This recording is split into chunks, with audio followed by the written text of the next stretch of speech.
Break के बाद आप सभी का स्वागत है। रुक करेंगे बिहार की कुछ खास खबरों पर। खबर पूर्वी चंपारण के मोतिहारी से है, जहां शोक सभा सह पुस्तक दान समारोह का आयोजन किया गया है। आपको बता दें कि जेका गांव निवासी व युवा समाज सेवी नवीन कुमार की असामयिक मृत्यु पर शोक सभा का आयोजन किया गया है। उनकी सकारात्मक सोच को जीवित रखने के लिए संस्था सराहनीय पहल कर उनके नाम से गरीब बच्चों के लिए पुस्तक दान अभियान चलाकर एक लाइब्रेरी की शुरुआत की गई। इसके साथ ही पहल को उपस्थित युवा और विद्वानों ने समर्थन भी प्रदान किया है। बताते चले कि शोक सभा की शुरुआत 2 मिनट मौन रखकर की गई और फिर बारी बारी से सभी लोगों ने अपने स्तर से पुस्तकों का दान किया। नवीन मेरा भतीजा था, लेकिन बचपन से मुझे भैया ही कहता था। जब जब आता था, पहले हम लोग ज्वाइंट फैमिली में थे, लेकिन जैसे जैसे परिवार बढ़ा हम लोग डिवाइड हो गए।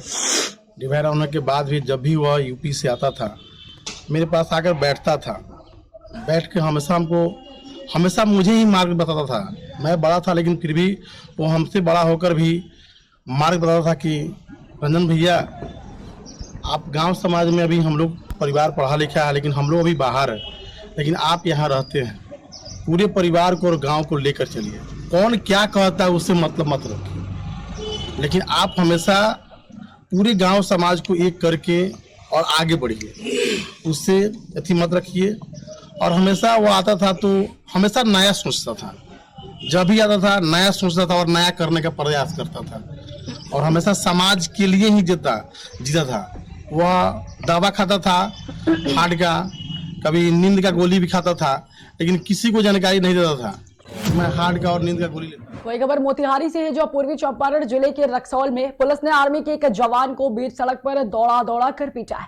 आपको बता दें कि मिली जानकारी के अनुसार अपनी पत्नी और उनकी 4 सहेलियों को लेकर कार से मैट्रिक की अंतिम परीक्षा दिलवाने स्कूल में जा रहे थे। रास्ते में लक्ष्मीपुर मस्जिद के सामने से एक व्यक्ति दौड़कर रोड पार कर रहा था। अचानक सड़क पार करने के दौरान व्यक्ति के हाथ में आर्मी के जवान की गाड़ी का शीशा टच कर गया।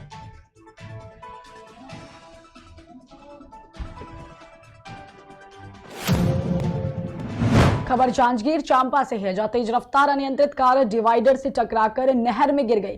कार के शीशे को तोड़कर रिटायर्ड फौजी और मजदूरों ने ड्राइवर और 2 छात्रों की जान बचाई, जिसके बाद घायलों को इलाज के लिए अस्पताल में भर्ती कराया गया है। मार कर कूद गया सर। गाड़ी आ रहा तुम्हारे उधर से और जब मारा सर, कूद गया। जैसे आवाज सुने सर, चले गए सर हम लोग। ये सीसी रोड का काम चल रहा है ना सर, वहाँ हम प्रेजेंट थे तो काम देख रहे हैं, तो उसी टाइम यहाँ से आगे से गाड़ी आया तो स्पीड में था तो जैसे ही किसी को साइड देते ही ना उस गाड़ी फ्लाई करके नहर में चला गया, बड़े नहर में। जैसे ही नहर में चला गया तो हम वहाँ से दौड़ के आया। उसी टाइम जो था वहाँ प्रेजेंट में थे हम लोग, तो तुरंत जब मारे तो बच्चे को निकाला और ड्राइवर भी साथ में निकाला। कितने लोग थे उसमें? उसमें 3 थे सर। उनको थोड़ा चोट आया मामूली सा और सुरक्षित है। और कौन थे वहाँ काम करने वाले? कुछ साथी भी थे आप लोग? साथ में थे और भैया लोग रस्सी वगैरह लेके आए और मदद किए हैं। तो हमारे कोई मदद किया, उसी साथ रस्सी पकड़ के हम बच्चे को भी बाहर निकाले। देखिए, पहले के राजनीति।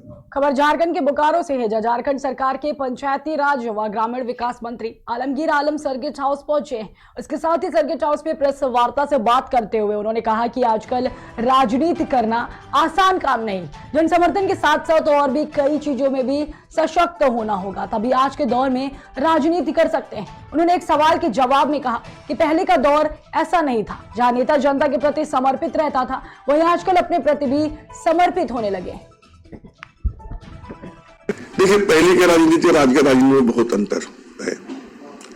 पहले की राजनीति जो होता है, जो हमारे पूर्वज ने जो राजनीति किया, जन भावना, जनता की सेवा करने के लिए, इतना क्राउड नहीं था, दिखावट नहीं थी, शोर शराबा नहीं था।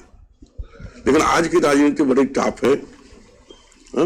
हर तरह से सक्षम नहीं रहेगा तो राजनीति में वो आगे नहीं बढ़ पाएगा, जो आज की राजनीति। तो अंतर हमें देखने मिला है। जन भावना की बात हम करते हैं। कोई अगर हमको पूछे आपका सेवा क्या, आप ऑफिसर आपका क्या करते हैं आप, तो हम तो यही कहें कि जनता की सेवा हम करते हैं। तो जनता का जो सेवा और आज के और पहले के दिन में बहुत अंतर हुआ है। पहले के लोग अपने सब कुछ लुटा कर राजनीति करते थे, आज कुछ सोच कर राजनीति हो रही है। अंतर यही है। मतलब जनता का भरोसा क्यों नहीं आप लोग जीत पा रहे हैं आज के राजनीतिक जो हैं? देखिए, अगर देखे तो खबर बिहार के समस्तीपुर से है, जहां पर सूचना पर कोलकाता एसटीएफ और Patna DM Samastipur joint operation के द्वारा सूचना मिली कि वेल्डिंग की दुकान के नाम पर दुकान मालिक और उसके अन्य साथी चोरी छिपे अवैध हथियार का निर्माण करते हैं। इसके साथ ही मिनी के रूप में अपने दुकान में हथियार निर्माण करने वाला अन्य उपकरण भी रखे हुए हैं, जिससे अवैध हथियार का निर्माण किया जाता है। सूचना मिलते पर पहुंची पूरी टीम ने वेल्डिंग मशीन की दुकान को चारों तरफ से घेर कर छापेमारी की और इसके साथ ही पुलिस को देखकर उन लोगों ने भागने का प्रयास किया। परसों हम लोगों को रात में सूचना प्राप्त हुई थी कोलकाता एसटीएफ और बिहार पुलिस के एसटीएफ के द्वारा भी कि हसनपुर थाना क्षेत्र में एक गन फैक्ट्री चल रही है जहाँ पर कुछ हथियारों का निर्माण कराया जा रहा है। तो कल हम लोगों ने एक जॉइंट टीम बनाई थी, दोनों कोलकाता एसटीएफ भी, बिहार पुलिस के एसटीएफ भी और लोकल पुलिस भी और डीआईयू की टीम भी। सभी ने ग्राम वीरपुर में, हसनपुर थाना के क्षेत्र में ग्राम वीरपुर पड़ता है, वहाँ पर रेड किया। रेड के क्रम में ये स्पष्ट हुआ कि यहाँ पर एक राजेश कुमार नाम का लोकल व्यक्ति है जिसने अपनी बिल्डिंग के हिस्से में एक अवैध फैक्ट्री, मिनी गन की फैक्ट्री चला रहे हैं। वो गिरफ्तार किया गया राजेश कुमार को। उसके बाद वहाँ पे जितने भी लोग थे उन सबको गिरफ्तार किया गया। टोटल 7 गिरफ्तारी हुई हैं और मिनी गन फैक्ट्री का उद्भेदन हुआ है। वहाँ से अर्धनिर्मित पिस्टल मिली है 39 पीस, अर्धनिर्मित पिस्टल की ग्रिप मिली है 27, पिस्टल की बॉडी मिली है, अर्धनिर्मित पिस्टल बॉडी 7 पीस छोटा है, पिस्टल का जो स्लाइड बनता है वो भी मिला है, मिलिंग मशीन, ड्रिल मशीन मिली है और ग्राइडर मशीन मिली है। ये सब मशीन जो है ये हथियारों के निर्माण में उपयोग की जाती है, वो सब वहाँ से रिकवर हुआ है। काफ़ी मात्रा में हथियार बनाने के छोटे छोटे पुर्जे भी बरामद हुए हैं। रिलेवेंट सेक्शंस में FIR दर्ज हो गई है। 7 अभियुक्तों को जेल भेजा जा रहा है। इसमें एक और व्यक्ति का नाम सामने आया है जो खगड़िया जिले का है, जिस चीज़ को पूरा लाइनअप रखता था कि रॉ मटेरियल कहाँ से आ रहा है और क्या निर्माण हो रहा है और फिर हथियारों को सप्लाई करने का काम भी वो करता था। उसको भी आइडेंटिफाई कर लिया गया, उसकी गिरफ्तारी के लिए भी छापेमारी की जा रही है। तो इस घटना में स्टेट का भी योगदान रहा है, उनके द्वारा सूचना भी दी गई थी और फिर लोकल पुलिस के द्वारा भी जाकर के ऑपरेशन को अंजाम दिया गया। Thank you. कितने दिनों से सर ये यहाँ पे हथियार बनाने इस बारे में तो बहुत स्पष्टता हम लोग को नहीं मिली है, क्योंकि जब तक जो खगड़िया का एक व्यक्ति है तो वो गिरफ्तार नहीं हो पाएगा तो हम लोग को पूरा फॉरवर्ड बैकवर्ड लिंक पता नहीं चलेगा। लेकिन फिलहाल ये स्पष्ट हुआ है। फिलहाल की खबरों में इतना ही, रुकते हैं एक छोटे से ब्रेक के लिए।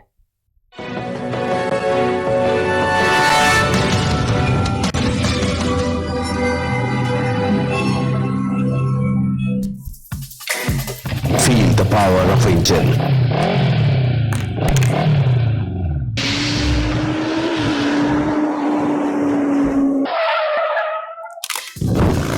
Macro lubricant.